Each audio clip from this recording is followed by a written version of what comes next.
But Mavericks got a two-way decision to make, so who stays as we grind down the regular season? All that and more coming up next on the DLLS Mavs Podcast.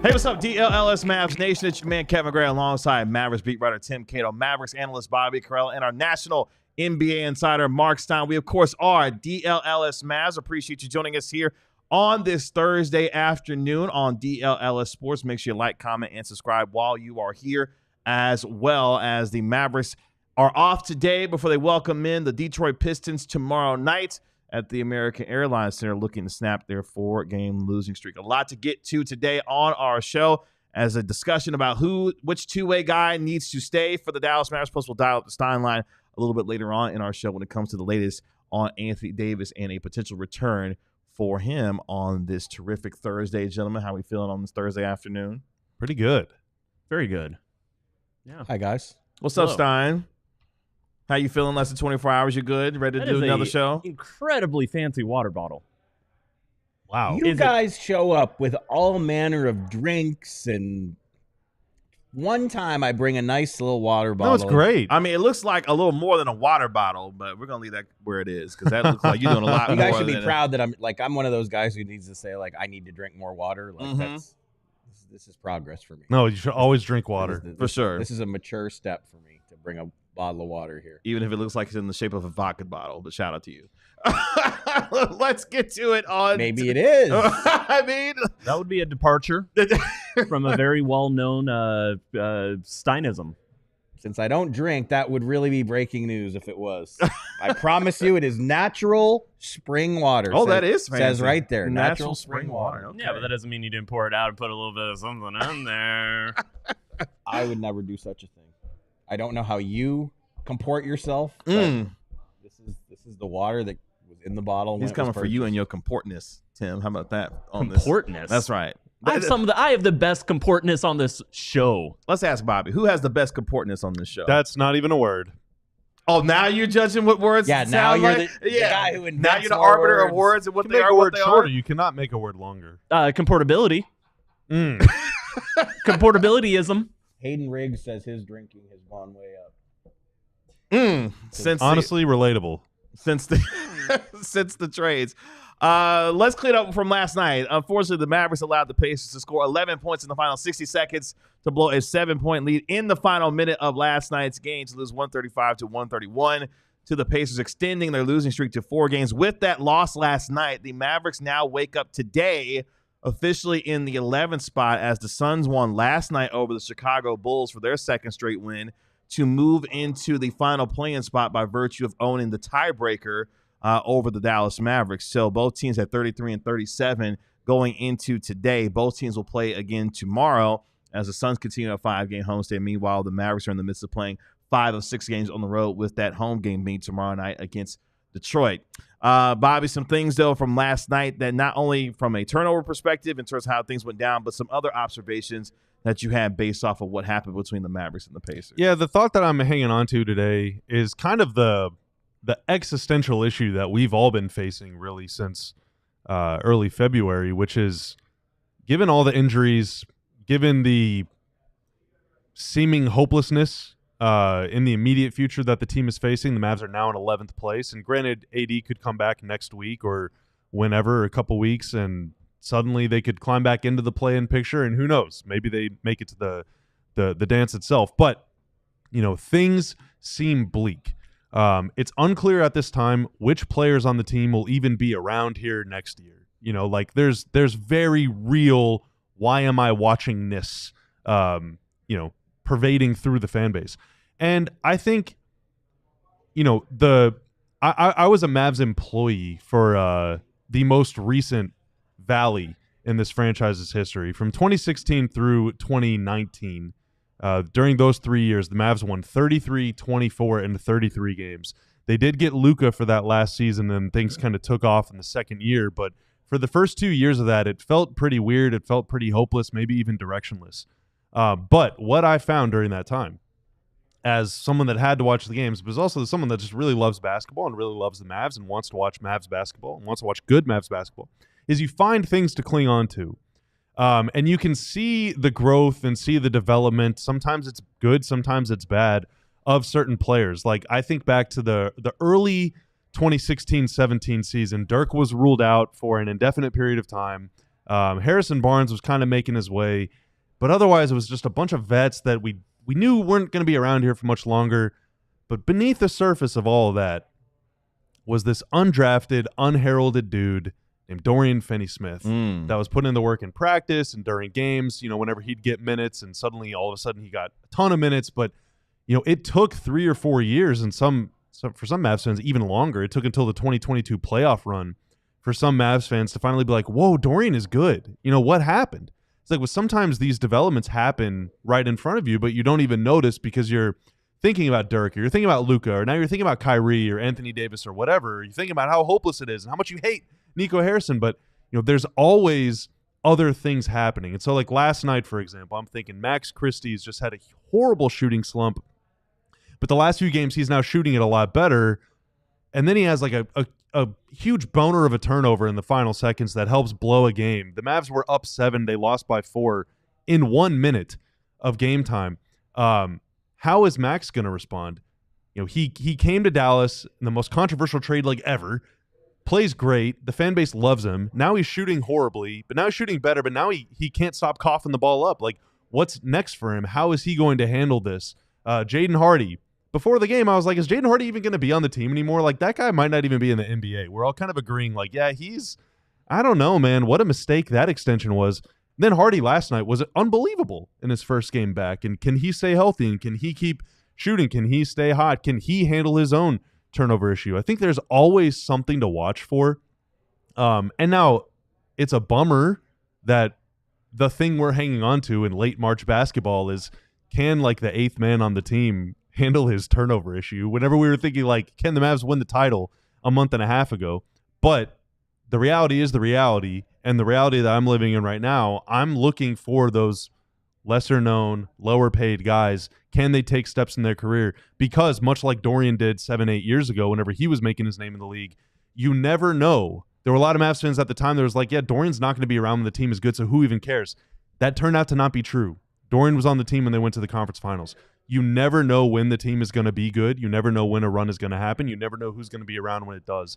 And maybe Max Christie's failures of late will help feed his growth into the summer and into the next era of his career whenever, maybe he can cash out those failures for successes with this team sooner than we think. But we just don't know.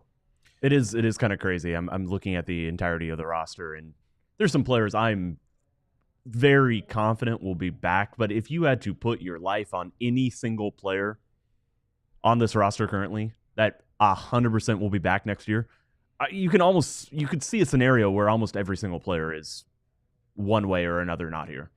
That is a wild thing. Yeah, I'm not trying to. I know you just did a way to pour all the entire monologue about optimism. Incredible monologue. I think Max. My gosh, I had my own cold water. I had my old cold water to pour in it because I know the Corella Strader gravitates to the Dorian Finney-Smiths and the Omaxes, even if Luka is averaging 40, 12, and I love 13. role players. So, was still here. I do think that Max is pretty safe, and I also think Najee Marshall is going to be back. Najee is the guy I would pick. Yeah. If I had to pick one person, 100% certainty, enough to put my life on it or something else that's very valuable to me, I think it would be Najee. Yeah, which means the fact that he's playing really well lately, like, that's something to hang on to in this time of hopelessness. But the fact that you didn't say the name PJ Washington is frightening. Without certainty, thinking the reality is, if they're going star hunting, that's the guy. But if not, PJ is the kind of guy that I'm happy to help build a team around. We're all getting predictable.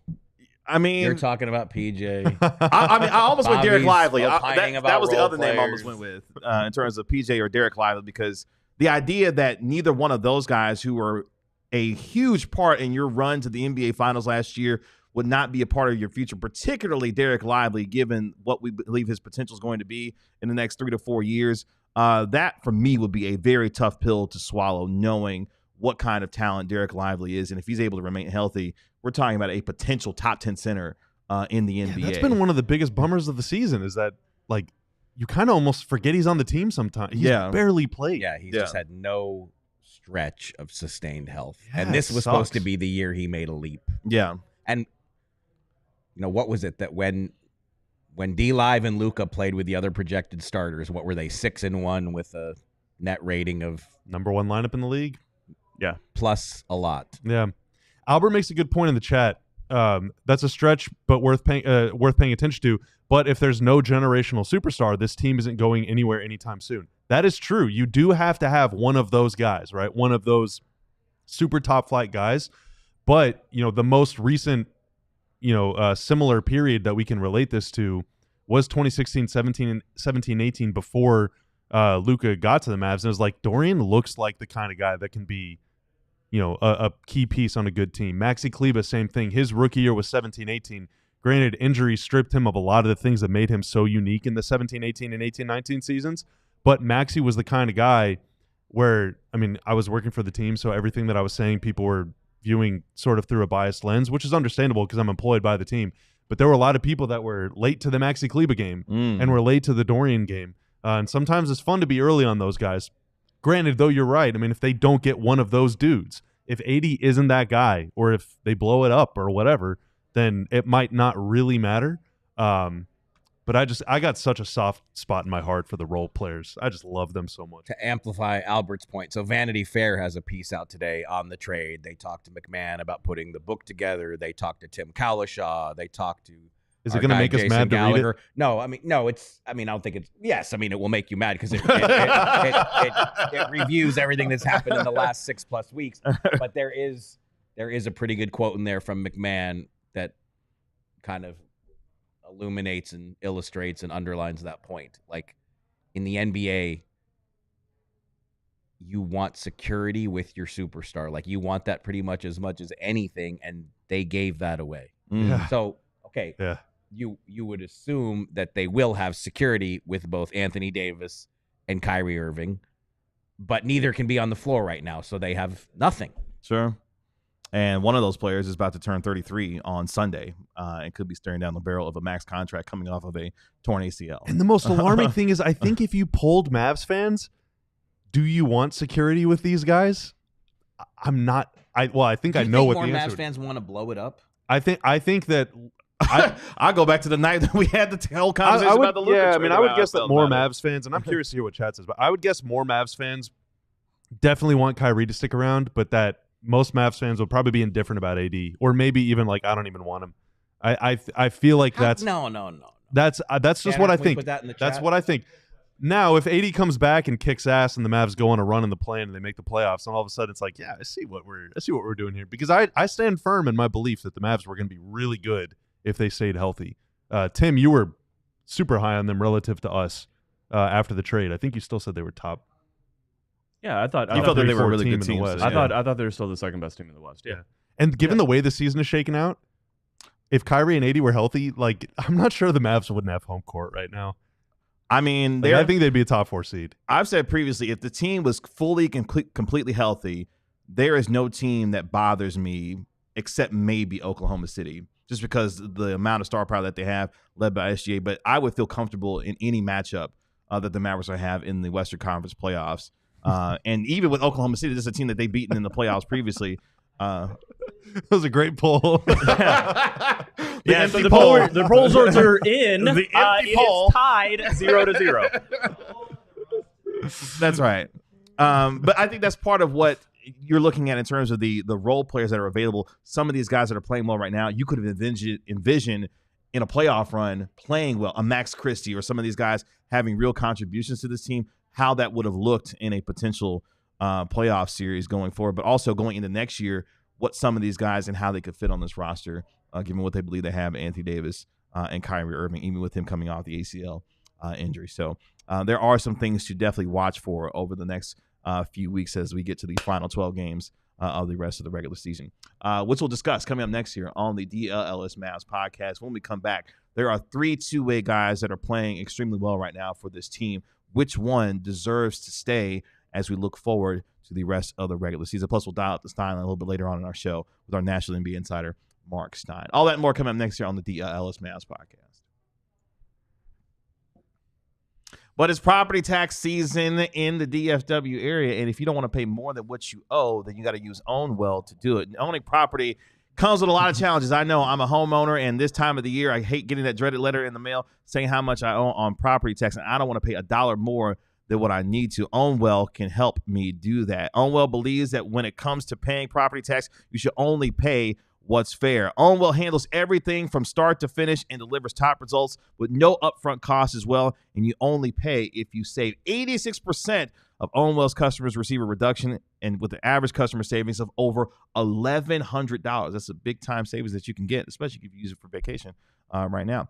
Don't forget the deadline to file your protest is May 15th for most counties. Save money on your property taxes with OwnWell. Sign up in less than 3 minutes and start your protest today at ownwell.com/DLLS. That's OWNWELL.com/DLLS with OwnWell today. I think pretty much anyone that's been to a game at American Airlines Center knows where Happiest Hour is. It's like almost right next door to the arena. And of course, it's one of the best places to watch sports in general. They got so many TVs. They got more than 40 TVs, a giant LED screen.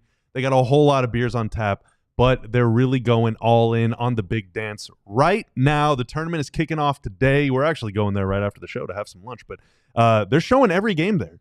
They got big parties, all-day happy hour specials today and tomorrow from 11 a.m. to 6 p.m. Dude, it is basketball paradise during this tournament. That means half off their tournament special Happy-Tizers and cocktails. They got $4 draft beers while you watch the tournament unfold.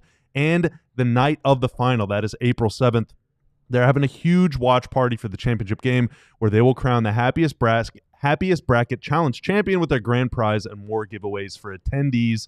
So if you're looking for a place to go watch the games, any games, whether it's 11 a.m., whether it's 11 p.m., you need to go to Happiest Hour. Check them out. Which two-way player deserves to remain on the Dallas Mavericks when it comes to the end of the regular season and looking forward to what happens in the final 12 games for this team? Plus, a little bit later on in our show, we'll dial up the Steinline with our National NBA insider, Mark Stein, when it comes to a potential return for Anthony Davis going forward for the rest of the year. Tanner, do we have the counter, the two-way? No, we don't have the two-way counter. That's okay, because we do know. Oh, no. Kessler Edwards has 1 game remaining on his two-way contract. Brandon Williams still has, I believe, 5 games remaining on his two-way contract. He missed last night's game with left hamstring tightness and was not available. But Kai Jones had his second double-double in as many games with the Dallas Mavericks, getting his first start last night as he had a big game for the Mavericks in what was a 18 and 11 rebound performance for Kai Jones, going 8 of 9 from the field in the loss to the Indiana Pacers. So the question is very simple, gentlemen. With 12 games to go and knowing the kind of injury situation that the Mavericks are in with with Kai Jones, Kessler Edwards, and Brandon Williams, which of these 3 gentlemen would you decide to give a standard contract to? Who of these 3 players do you most look at and think this is an NBA rotation player? Let me start there. I don't know how you guys feel. I'm gonna go with Brandon Williams. I think Brandon Williams has shown enough in terms of the ball handling perspective. He's obviously crafty enough to get to the rim. We've seen some scoring prowess from him. He gives me a potential backup guard vibe, if you will, when it comes to Brandon Williams. I think he has a chance with another opportunity to do some of that. This might seem like I got egg on my face because right now we're just desperate to see a guy that knows how to handle the ball. But I do think that you should give preference to the skill set that is and the physical dimensions that are the most irreplaceable, or at least the hardest to replace that caliber of player, which is why I would lean toward Kessler Edwards, because he can defend multiple positions. He can play multiple positions on offense. He's looking more confident with his jumper, which is, kind of the element missing from his game, which is why he's having to play on a 2-way to begin with. I think compared to Brandon Williams, who's a little smaller, and I don't necessarily trust to fill in as a starter and play at a high level. And then Kai Jones, who on this team, if the guys were healthy, he wouldn't be on the team, but if he was, he'd be like their 4th or 5th center, right, behind Gafford and Lively and AD, if you want to go that far. I just think that Edwards is the most difficult one to replace, so I would lean toward him. I think so. And, like, Kai Jones is a type of player you can find. Dimensions and all that stuff. Like, I'm not saying that Kai Jones and that athletic big man are, completely, there's just dozens of them. So obviously there's not. I mean, there's a scarcity when it comes to 7-footers. He's like 6'10", 6'11". Yeah, but there's a massive athleticism difference between like him and Dwight, for example. Oh, I mean, that was on display like in a huge way. No. And I think that's important. But I also think that centers get more elevated by the players around them. If you've got an athletic guy. And, maybe this is something we're going to change our tune on if Kai Jones just keeps this up the entire rest of the season. But I do think Kessler Edwards is the player who, it's just everybody wants, 2-way wings. And Kessler Edwards has not, he's far from a perfect offensive player. That is where a lot of his limitations come in. But what he's shown defensively and the flashes that he continues to show offensively, that he can be a competent player, that he can at times hit some open spot up threes. Yeah, he's challenged to shoot, and he's not amazing there, but it is that is the even more than the athletic center. Kai Jones probably on a minutes restriction, but didn't close last game. Dallas still went small down the stretch of the Indiana game, and that's going to be the case a lot of the times unless you truly have someone like Anthony Davis, like Derek Lively, who you just don't take off the court. The most valuable type of player is the 2-way wing, and just based off that, I do think it's Kessler Edwards that makes the most sense to for sure want to and try to keep around next season. Again, the decision they make in terms of who actually gets the contract into the end of the year, it's a different question. It's a different hypothesis than who is Dallas going to most prioritize keeping on the team next season. Who they keep, who they add, very much depends on if they're headed to a playing game and need to prioritize skill sets they don't have. In that instance, it very well may be Brandon Williams, or it could be Kai Jones, depending on which big men are healthy, which ones aren't. Kessler Edwards, though, I do think is probably the likeliest player to get the full contract, the standard contract, to have him available potentially if there is a play-in game that Dallas is anticipating to play. And I do think that he's the one, out of those three, and I think you can make an argument all three should be prioritized in some way to be brought back in next season. But I think it is Kessler Edwards. So not only am I drinking water, I just turned down a sourcing call. No way. My gosh. And I'm wondering, did I just make a mistake? Should I have just darted out of here? Yes, you always have done that before on multiple occasions. Was it about the Mavericks? You have literally crossed the face of it. Wasn't about the Mavericks. Go. Mark, get out of here. Go away. Go. Is Kai Jones that important to you? No, but I separately checked with a cap expert to make sure that I stated this correctly because I wasn't totally sure. So it is. So we've been talking about April 10th. April 10th is the day that the Mavs gain the financial flexibility to convert one of these guys to a standard NBA deal. But it is true that if they wait till April 12th and time it out properly, they could do it with 2 of the 3. So at that point in the season, when I had asked about this, before, this might have even been before they had Kai Jones on the roster. No, Kai Jones was probably on the roster, but this was when Kessler was like starting at center and the Mavs won a couple. Like the way it was explained to me was where the team is in the standings with its overall health, what the roster looks like all those things will factor into whether Kessler Edwards' deal is converted. But the fact that Brandon Williams has played really well when he's gotten the chance. I mean, we talked about it last night. Kai Jones had never scored more than 12 points in an NBA game. He's already done it twice as a Maverick. So it's going to be obviously very late in the season, way too late to get them through this crisis that they've been facing injury-wise, this, that feels like an eternity for them dealing with, how many games in a row do they only have 8 guys. But at the end of the season, last 2 days of the season, they will have the ability, if they want, to convert 2 of these guys to standard contracts. Well, they've got 1 roster spot. So, right. So do you want you can't manufacture an extra roster spot? Good point. I mean, I guess they could. Well, you could, but I guess the question should be: is there a pathway to doing it? Yeah, I mean, I guess you'd have to buy a player out, but I think the big advantage, obviously, it depends on their situation. Because let's say the Mavs end up making the play-in and make the playoffs, they convert 1 or 2 guys to a full-time contract. Could they play in the playoffs if they're on a full, like a regular veteran NBA contract? Yeah, they have to. You cannot play in the playoffs if you're right. on a But I'm two-way. saying, like, because they were under a 2-way contract after the deadline, does that matter after that March deadline? I can't double check it now, and I will double check it. Okay, because I mean, if that's the case, then it would make Tim's sense. point is more pertinent. I mean, if they only have one roster spot, they only have one roster Yeah, but I mean, they could cut someone. There's one name. I mean, I hate to say it, but Omax would, he's out for the season. If you don't plan on him, no, but I owe him you're money not for gonna, next year, though. You wouldn't do that to a first-round pick. I think it would be.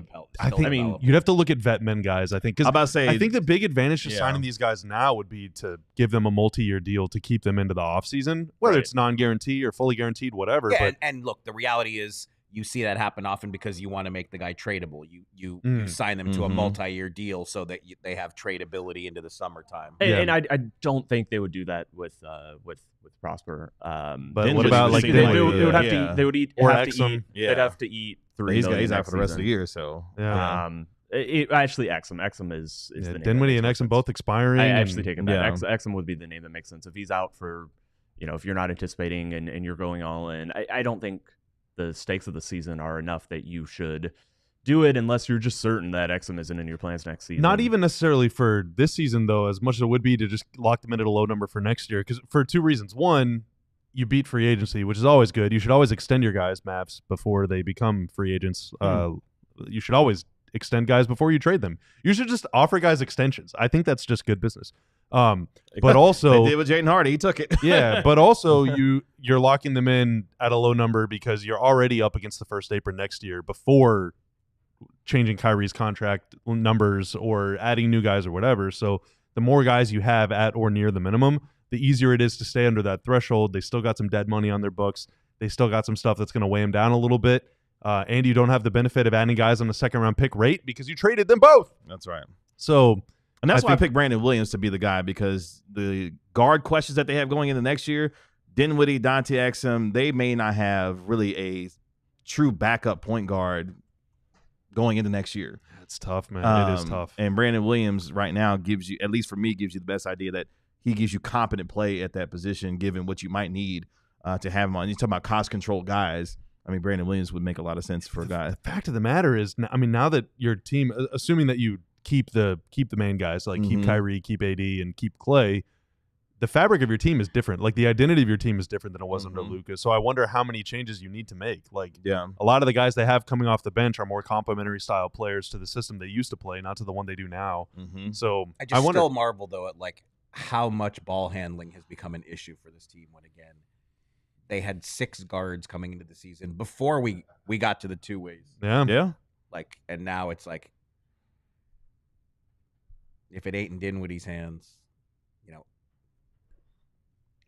it's a problem. Yeah, and he had double-digit assists last night. Did Spencer Dinwiddie? In fact, he wound up finishing with what was 12 assists last night, with the double-double that he had 17 points in the 12 assists. He has a sneaky ability to tally assists. Yeah. He definitely was dishing it last night and only had 1 turnover. Only 1 turnover. Yeah, 12 assists to 1 turnover. I mean, it's a hell of a ratio. Thank you to everybody watching because, you guys know I'm a basketball snob. Like, I didn't even think about, the tournament's on. And people are like, we chose you over the tournament. Shout out. Yeah, because we appreciate it. Did you know that this is the most unproductive day in America every single year? Respect. Yeah. With the power of the people. Day 1 of the NCAA tournament is on record as the most unproductive day every single year. So shout out to all of you who aren't working and watching the NCAA tournament, taking your company's value on this day. I think work should always be optional, except at DLLS Sports. I do think that they should make the day after the day after the Super Bowl and the day of the NCAA tournament a national holiday where folks get to just stay home and watch you know. Yeah, but what would that do to the shareholders? Oh, they'll figure it out. I don't know. Watching both. Thank you. Appreciate you joining us here on the DLLS Mavs podcast. When we come back, we'll dial up the Steinline with our national NBA insider, Mark Stein. The latest on Anthony Davis and what a potential return looks like for him in the final 12 days left in the regular season. And how are you still engaging with the Dallas Mavericks, even amid the frustration of this team? We'll dive into that a little bit later on in the show as well on the DLLS Mavs podcast. The cells. Oh, yeah, I think I'm first. Is it you? It is you. The cells in our body are the building blocks of life. So we've got a new sponsor, Timeline. Timeline is a supplement that works with those cells to help give you more energy, feel stronger during workouts, and preserve health and mobility as you start to age. Something that none of us have a problem with. We're all peak of health. I am, thanks to Timeline. I've actually been taking it for a couple weeks now. The patented ingredient is MitoPure, a postbiotic nutrient that clears out dysfunctional mitochondria, aka your cell's battery packs, or the powerhouse of the cell. I know that sounds like a little bit science jargony, and probably not something any of us were good at in school. We preferred sport. Mm-hmm. But with regular use, you'll see and feel the difference in the form of improved energy levels, better workouts, faster recovery, more endurance, and more. So see, it is basically sports. Right now, Timeline is giving you 10% off your order of MitoPure. Go to timeline.com/DLLS today to get started. That's timeline.com/DLLS. If you want to be like our guy Bobby Carella and win yourself some money, you got to do it with Sleeper. The best fantasy league platform out there allows you to put your ball knowledge to the test by picking whether your favorite or least favorite players will have more or less than their projected stats each week. My guy Bobby Carella was a winner last night, weren't you? No, Max Christie let me down. Oh, Max let you down? Yeah, here I am talking about the day after. Yeah, he's just bricking threes. So if Max Christie would have gave Bobby Carella one more three-pointer, he would have won, $17 last night? Would have been a big night for me. It would have been queso for all of us. But nonetheless. A loaded queso. That's right, loaded queso. That's right. Sleeper keeps you in the loop with instant alerts for breaking news and major injuries so you can stay ahead of the game and keep track of league updates in real time so you're ready and always out for them and ready to, inform and outsmart your friends like Bobby. So if you think you have what it takes, new users can download the Sleeper app and use code DLLS to get $55 off in free inches when you place a $5 contest. You can apply to any contest. Doesn't have to be your first one as well. Remember, terms and conditions apply. See Sleeper's terms of use for details. Currently operational in over 25 states. So check out Sleeper today and don't get tongue-tied like me. Let's dial the Steinline right here on the DLLS Mavs podcast with our national NBA insider, Mark Stein. You can always do so on X at the Steinline. 12 games to go for your Dallas Mavericks in this regular season. They are 33-37 as they welcome in the Fighting Tim Hardaways of Detroit tomorrow night with Cade Cunningham coming fresh off a buzzer beater over the Miami Heat last night as the Detroit Pistons are playing extremely well going into tomorrow's game. But the question will be how close, or if we are close, to a return for Anthony Davis. Jason Kidd making reference to that last night a little bit in his pregame press comments. Saying it still feels like a ways away for Anthony Davis. Yeah, I thought that was interesting. From last night. What more can you add? First of all, before I even get to that, this was hitting me as you were already touting last night how it was the return of Tim Hardaway. We're discussing what kind of welcome back is he going to get? What kind of reception will he be in for Friday night? Of course, Cade Cunningham, who is from the greater Dallas area. I think Arlington to be precise, but we consider him a local star making his return. And I was just thinking about where Detroit was a year ago. 28-game losing streak, single season NBA record. Awful team. Yeah. And then just what would any of us have said on March 20th of 2024 had someone said, a year from now, the Mavs will be in shambles, and the Detroit Pistons would be the feel-good story of the NBA. I mean, it's crazy the impact Kenny Atkinson has had on Cleveland. 3 winning streaks of longer than 12, which no team in the NBA has. Only one other NBA team has ever done that. Your Dallas Mavericks of 2006 to 2007. They canceled the playoffs that year, actually. Yeah, they started 0-4, yeah, finished 67-15, gave Dirk the MVP trophy, and then there was a lockout. Nothing else happened. Yeah. Nothing else happened. Like Kenny Atkinson, to me, when they went 15-0, like I was saying then, he's clinched Coach of the Year. It's over. But like it is crazy that I think his closest competition in the Coach of the Year race is JB Bickerstaff for the way the Pistons have turned The guy he around. replaced. So again, right? it's just like it is going to be crazy to see the Pistons waltz in here tomorrow night as the feel-good story of the end. Like a year ago, what would the odds have been that this is where these two teams are? I mean, 0. I mean, especially because like is their number less than 0? the Pistons only added, I mean, Tim Hardaway Jr. was fine as a Mav. He had some good seasons, some good shooting seasons, but I don't think even his most ardent supporters would have viewed him as a difference maker. You could say the same things for like Malik Beasley and Tobias Harris, and it's mostly just the same team outside. Like it's almost the same Cade group has of guys. definitely taken a step. He's taken a step forward, but Yeah, normally you're right. whenever a team goes plus 20, plus 30 wins, it's because they added a superstar or because they made a wholesale that's change. to me why JB Bickerstaff has to be Yeah. I'm about right to say, there. they have a coach who actually gives a damn. Like Yeah. this season. he's had a huge. It's just crazy that the Cleveland Detroit dynamic. But again, just like because remember Detroit was in here late last season at the end of the regular season, and they actually beat the Mavs because the Mavs were resting everyone. Max got a lot of run that night. I think he had 20 and 10. That was the Pistons' 14th and final win of a 14-68 season. And I remember Monty Williams trudging out of here. And, at that point, the thought was that he would hold on to his job. And remember, they didn't make the coaching change until late in the game. Like, it didn't happen. It did not happen right away after the season. I think it was June when it finally happened. And Monty Williams was adamant when I saw him walking out of the AAC, like, this team's going to be good. You guys are going to see that there's something here. And of course, he is not part of it, but like they have turned things around so dramatically. Cade Cunningham. Yeah, Cade, top 10 in points per game, top 3 in assists per game, second in usage rate so far this year, but averaging 25, 6, and 9.3 assists per contest, career highs in minutes per game, points per game, assists, and field goal percentage. The Pistons 39-31 record, the best since the 2018-19 season. That just gives you an idea on how well Detroit is playing coming in tomorrow night when they take on the Dallas Mavericks. So now to get to your question that you asked me, the right question, of course, the question I think everyone's asking. So as I understood it, there is another 5-on-5 session, most likely tomorrow, for Anthony Davis to ramp it up even further than Monday's practice, where, that was really the first time Anthony Davis played any 5-on-5. So obviously they got to see how that goes, evaluate him in that workout. But I thought what Kidd said about it's still going to take some time before we see him in a game, I thought that was a pretty significant update right there. Because, again, I reported this. I want to say it was Monday. Losing track of my days now, but the consistent thing, Anthony Davis really wants to play. Mm-hmm. And it is by no means unanimous among the people around him and within the organization. Like, there are definitely people who are saying, AD, let's slow this thing down. Like, you don't have to come back this season. But I think... Is that for precautionary reasons or for draft pick reasons? I think it's for precautionary reasons. I don't think it's draft motivated because, as we keep saying, I mean, the Mavs might end up 10th no matter what they do unless Phoenix takes hold of that spot or Portland takes hold of that spot. I really think it's just, like, again, they're not going to let him come back unless he hits all the benchmarks that he has to be cleared to play.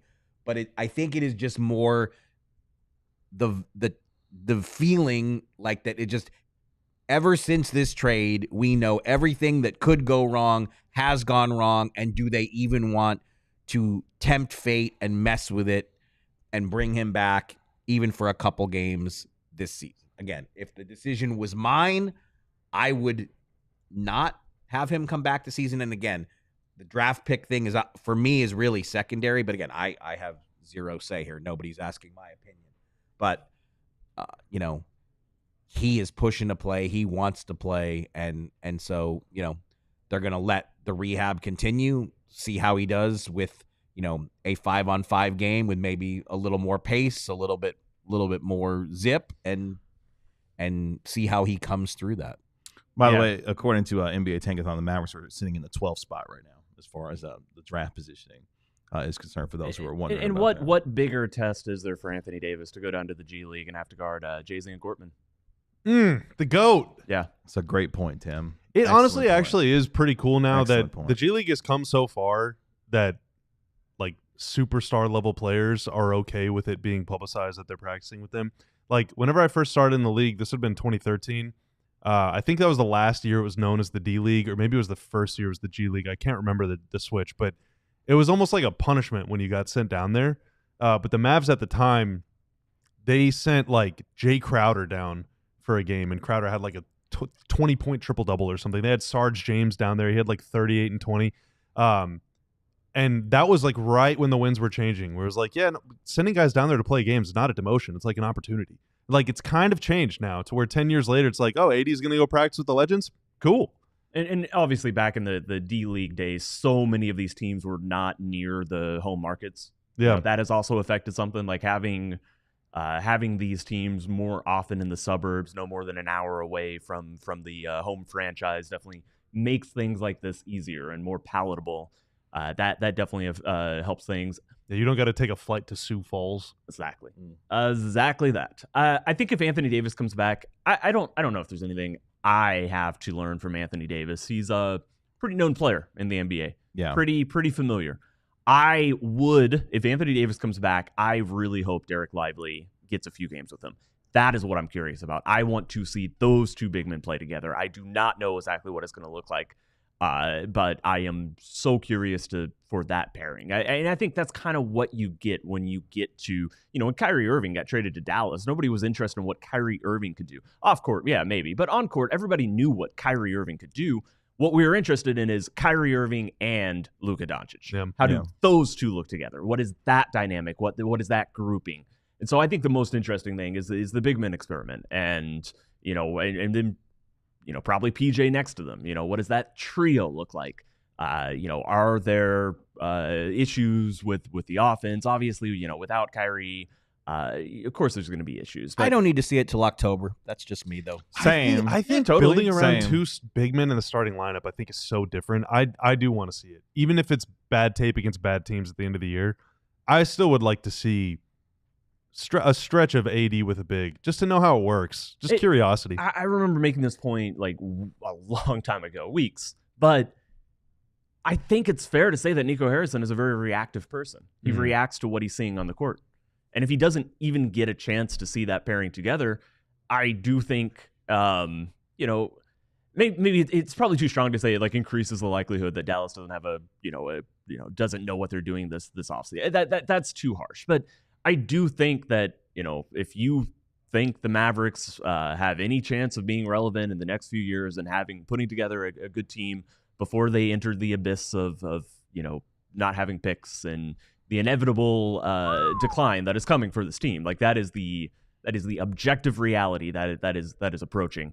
If you want to have some joy from this team and see them be a serious playoff contender, a team that is good in the regular season, no matter how good it actually is. I do think it helps. I do think it helps this team's process, this front office, how they operate, for them to get some game tape of these players. But it's not the biggest thing. It's certainly not something that I think would matter, or it's not the reason. It's not the singular reason to bring AD and or Lively back.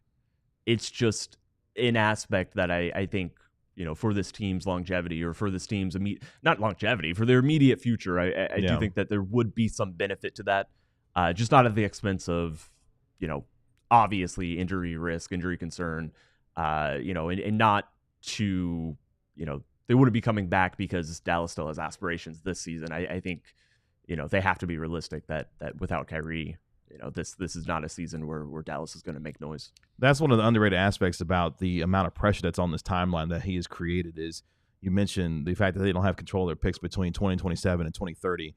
Like the pressure to win and to win now is that much more urgent because of the situation that they place themselves in. You brought up Derek Lively. I wanted to ask Mark real quick before we take our next break here. We've heard in terms of incremental updates with Anthony Davis. Where are we in terms of the Derek Lively potential return as far as his ankle injury? Because we had the update a few weeks ago in terms of his progress.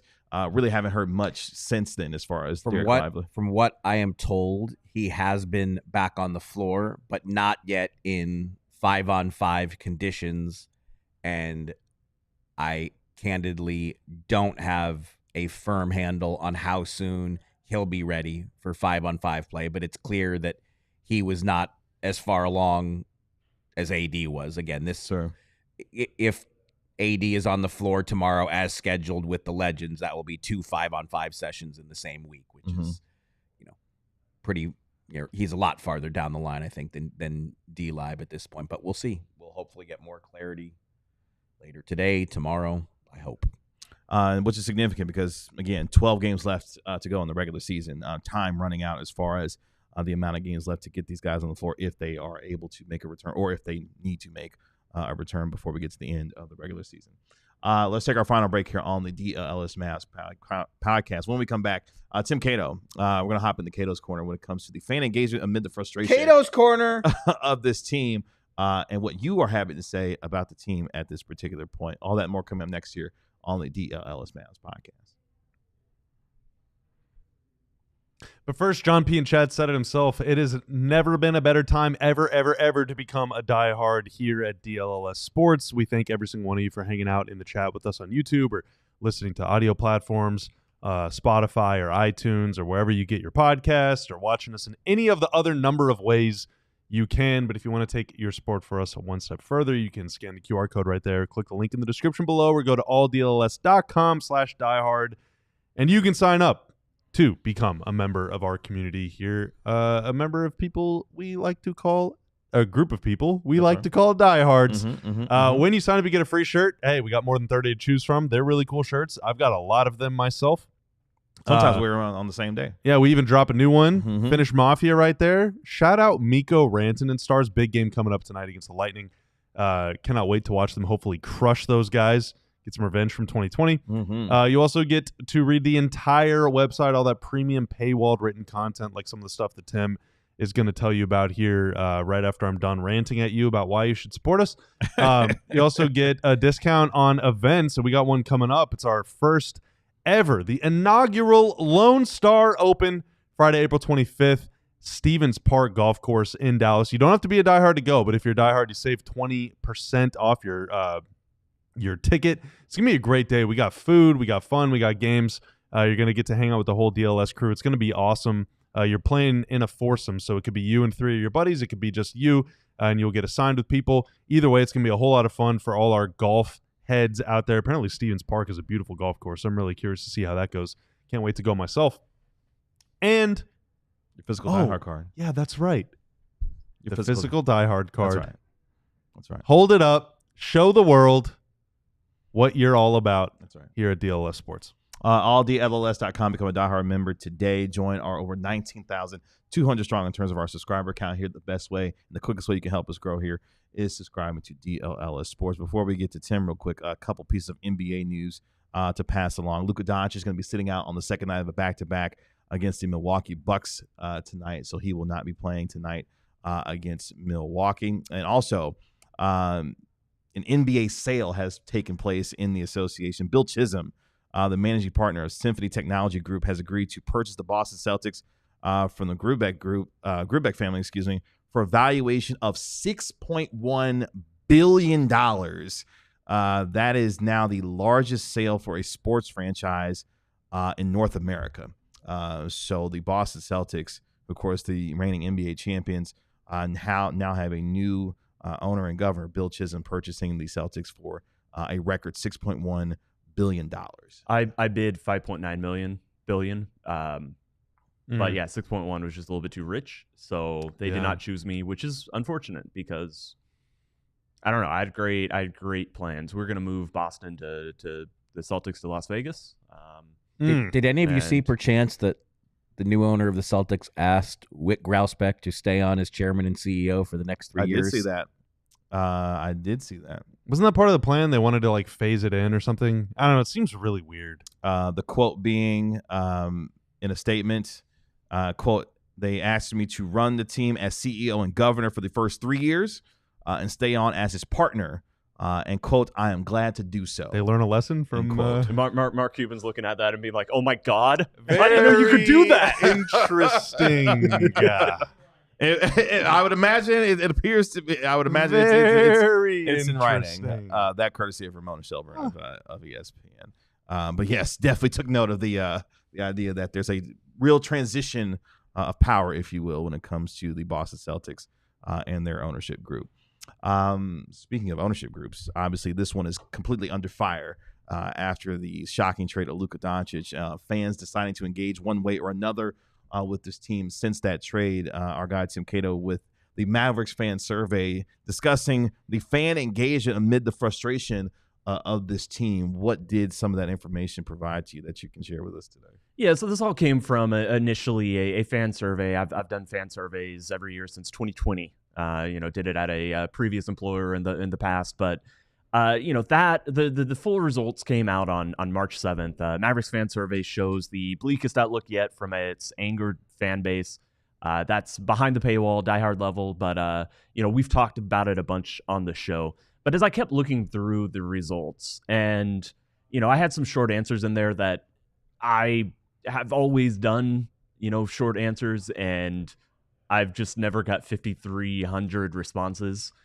So it took a while to go through them all, and we may still have further ways that we use those answers and talk about them and make sure that, everybody who participated, I'm so thankful to everybody. I'm sure some people listening are people who participated. We may still yet have some ways that we're going to show those answers. But as I kept going through them, I thought, I kind of landed on a very interesting dynamic. And overwhelmingly, one of the most notable aspects of the fan survey is that 45% of people said they were no longer a fan or reconsidering fandom. Another almost 50% said there was less engaged or much less engaged. But then there's about 6% that said there's no change. And look, I think if a polling firm ran this in the DFW market, and got the fullest possible picture of both, the most diehard Mavericks fans and the ones who watch them casually, there would be some more people who kind of had no change or, we're still rocking with the team. But I just found it really interesting. Like, so the 6% of people, they must be totally fine with this, right? They must have been sick of Luka too. This must be like a group of people who are like, whatever. I'm a Mavericks fan, and I trust everything that they're doing. And it turned out they really weren't. There was some of those sentiments, absolutely. I don't want to dismiss that. There was people who said, I'm quoting one of them, quoting one of the short answer replies. "I've long been alarmed at what seemed like Doncic's questionable commitment, to injury history, to conditioning, to stuff like that." Another person said they enjoyed the team more when Doncic was absent, saying his play style was hard to watch. Again, reasonable people can feel that way. These are things that I get, I understand. But it was really interesting to go through and see, and I isolated everybody who said there's no change in their fandom. And half of them said the Doncic trade was not justifiable in any context. Another 40% were frustrated at the return Dallas got for them. In this question, which of these statements most aligns to what you feel? And it's the Doncic trade was justifiable as is, justifiable if Dallas got more in return, justifiable in no context, or not justifiable in any context. Those, that overwhelmingly, most people said, it was not justifiable in any context. But even within the subset of people whose fandom, who say that they're still just as engaged with the team, a lot of them are upset. A lot of them have been very frustrated, expressed frustrations at this team, at where it's going. This all happened before, a vast majority of these plays were before the Kyrie Irving injury. And I just thought it was interesting. One person wrote, "It's weird. I want to stop caring about them, but I just can't." Another person said, let's see. There was someone in there that kind of sees basketball the way that I do. Yeah, and that was someone who, was Omax is the understanding best of the Maverick. trade. So, so someone said it's easier for me to remain a fan because my favorite players are always the gritty role players. This person said they appreciated how Luka elevated the Mavs, but he wasn't a huge fan, or they weren't a huge fan of him personally. It was already starting to have misgivings about his future, but then followed up, said, I do dislike the secretive natures of the dealings. It was disrespectful to Luka and the fans. I can totally that was not my answer, just so you know. I jokingly sent it to Bobby and was like, found your answer. But that is pretty much exactly how I feel. I love the guys that have to just fight and scratch and claw for everything. I think that trading Luka was bad, and I did like watching Luka, but what I hated was the way it happened. These are people, once again, that say their Mavs fandom has not been affected, that how often they watch the team has not been affected. Which could mean they only watch one game every now and then. It doesn't mean that they're like super ultra locked in or anything. Sure. But these are all different people. Quote, I am afraid for my team's future outlook. Another said, quote, still a fan, just really sad. Another said, quote, I have less hope for the future. Another said, still engaged, still a fan, hasn't been affected by this, but can't get over the fact that Dallas was fleeced in the deal. And one more quote. I'm hurt, but I have a Dallas Mavericks disease. I love them. I'll never forgive them for trading Luka, but I am married to the team. Signed Bobby K. I mean, there's a lot to take in there. Born into this, man. Like, one of the things that you mentioned that you just said that the Mavericks got fleeced in this trade. In my opinion, they did not get fleeced in this trade. They got exactly what he wanted. Nico got exactly what he wanted. Could he have gotten more? Sure, but he got exactly what he wanted in his player, Anthony Davis. The mistake is not maximizing the return. If you're going to get down the road of trading the player, you did not maximize your now or your future, because only getting Max Christie and a 1 first-round pick when you should have demanded everything and then some. Okay, and it's in the comments right now. That is true to a degree, and they should have. I'm 1 bazillion % in agreement with you that if you are doing this trade, you have to extract every single thing you can that the Lakers have. But in reality, had they gotten 1 extra first and Dalton Connect, or even in the dream scenario, had they were never, Reeves was never even a conversation. Sure. But let's pretend that they even got Reeves. Like, would that dramatically change the way fans feel about this trade? My suspicion is not. It would be one less thing to say. Yes. Right. Well, about. Like, it would have been one just little tiny, like, I mean, and for some of us, a major thing, honestly, when it comes to how they view. But I want to shout out Gunga Dean in the comments right now. I like the podcast. I couldn't care less about the Mavs now. Weird, huh? And so that's a slightly different perspective. Yes. But there are certainly people still engaged in some ways, engaged in other parts. But I thought it was interesting that, like, for as many people who are genuinely just completely reconsidering their fandom, are watching less, are debating whether they're ever going to come back. There's a lot of people who said eventually I will come back. And these are people kind of, they didn't, they selected the no longer a fan reconsidering fandom. And what they're reconsidering is like, I don't know when I'm going to come back. But a lot of people express that. But even then, even the people who have not been disengaged from the Mavericks. And again, a lot of these comments came before the Kyrie Irving injury. The majority of these came before the Kyrie Irving injury. But Dallas was struggling up to that point. Even those people who are still watching, it was just so difficult for them. One last comment I'll read. It's not that I'm less engaged now than before, but it is definitely different in a negative way. I love this team in a way that was pure and heartfelt. Even when we lost, I believed in us. It's not pure anymore, I guess. I don't know what I believe in this team. I don't know that I believe in this team the same way I once did. It's a loss of innocence, man. Yeah, it goes right back to your comment about, like, this broke the social fabric. You wrote an article about this. You've had a social reel go very viral about it. Oh, Tanner killed it. Yeah. Tanner, both of y'all. friends. And so it definitely goes to that. I lied. One final comment, and this is what I ended the piece on. Quote, either the Mavericks win a championship or Nico fails. I'm happy with either outcome. Oh, boy. Yeah, and that's the thing, because, like, I think, we try and speak for the fans and hear fans' voices and stuff. And now, granted, this is a very small subsect. You said it's 6% or whatever.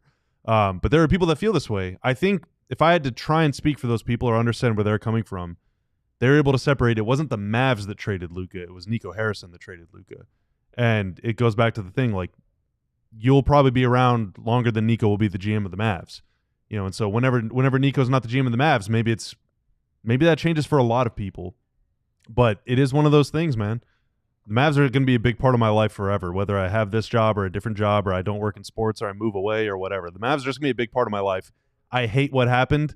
It's not a lot of fun watching the games right now, but it is what it is. I had no choice. This is just part of my life, for better or worse. Can I respond to a couple things that were in chat? We have 1 minute. We have 1 minute. Oh, then I guess not. We have no minutes. Yeah, because we have to go to the thing. Yeah, let's get out of here. Okay. Sorry, Mark. That'll do Sorry, it, Mark. Mark Stein over alert. Well, we will be back. Yes, we will be back tomorrow. I will not be, Oh, why? but I'm out of town. Oh. I've told you guys about this like 7 Mark times. Stein remember that. kiboshed alert. So me and Bobby will be here for your pregame show tomorrow at 6:45 p.m. right here on DLLS Sports ahead of the Mavericks taking on the Detroit Pistons. Welcoming Tim Hardaway Jr. back to the American Airlines Center. We'll have our postgame show 15 minutes after tomorrow night's game. Thank you so much for joining us here on our show today. Appreciate our Tanner. Appreciate our producer Tanner making us look good and sound good. We'll talk to you tomorrow at 6:45 p.m. right here on DLLS Sports. Y'all be good. Peace. We all silly like the mayor.